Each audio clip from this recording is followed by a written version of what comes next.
Niners, baby! Can't believe it. We were down 17 and still got the dub. I honestly should believe it because we were the better team and the better team prevailed. So we need to talk about it. So first off, the first half, the first drive, the Lions just punched us in the mouth. They were running the ball outside of the tackles. They were running it right up the seams, right down our throats. It was a horrendous first half for us. We couldn't protect Brock Purdy. We couldn't get a running game established. We didn't get Kittle involved. We weren't really establishing ourselves on offense. When we scored one touchdown, we missed a field goal. We got Purdy hit, which ended up being an interception, and we punted. That led to 7 points. And then the Lions, all they did was score. And they had 24 points out of the gate. It was insane. We were still getting pressure on Jared Goff, but nothing was going right, and our defense wasn't tackling in space. Goff was continually completing passes on third down. They were running the ball on like 3rd and 12 and getting it.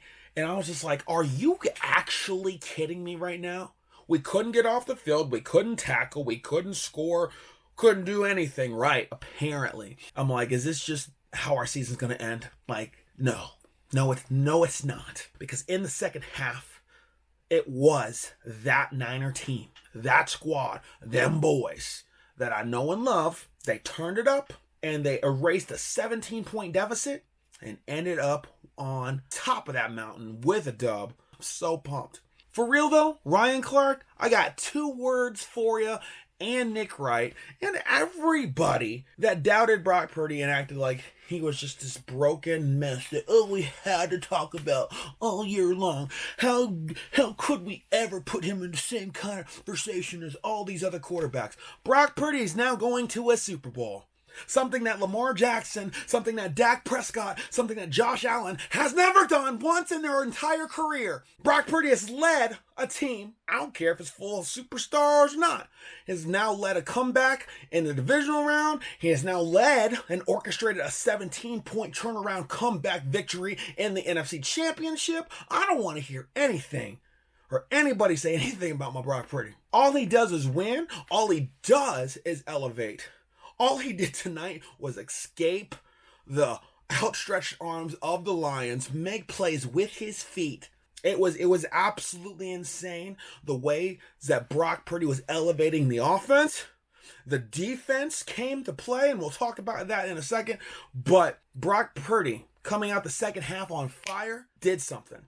And I don't care if he did throw a couple balls that bounced off the face mask of the Detroit Lions into the open arms of Brandon Ayuk. Sometimes, to be good, you got to get a little bit lucky. And sometimes you're so good that the things that look lucky are actually just you being good. Like, I don't care. The ball is going to bounce the way that it's supposed to bounce.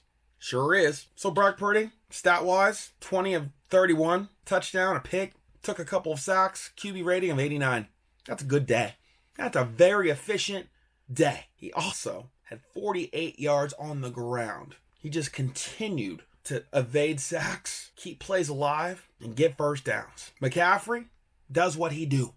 90 yards, couple of TDs, 42 through the air. Debo had 8 catches for 89. Ayuk, 3 catches for 68 and a tutty. George only had 27. Kyle Juszczyk had 33. Juan Jennings had 1 amazing Brock Purdy escape, extend, and one-handed catch for a first down for 8. Like, everybody contributed. Everybody was blocking. The second half, the defense is what I want to talk about. They came to play. Like, I don't know what Wilkes or Kyle or anybody said to anybody in that locker room, but the way they came out in that second half, that's a championship defense right there. Bosa had 2 sacks. I just want it to be known. Also, again, whoever wins NFL Defensive Player of the Year, Myles Garrett, Micah Parsons, TJ Watt. What did y'all 3 do in the playoffs this year? Oh, nothing? Oh, that's right. What has Bosa done? He has done nothing but pressure the quarterback and get TFLs. And now in the biggest moment possible, while we're on this momentum swing of a comeback, he gets 2 sacks. It was pretty awesome right there in the second half when we're on our comeback train. And then all of a sudden, Gibson comes in and Greenlaw finishes off. on Jahmyr Gibbs. Ball comes out into Eric Armstead's open arms, and all of a sudden, this huge 14-point swing happened. It was a beautiful thing, because then Christian punched it in, and it was a tie ball game. Wow.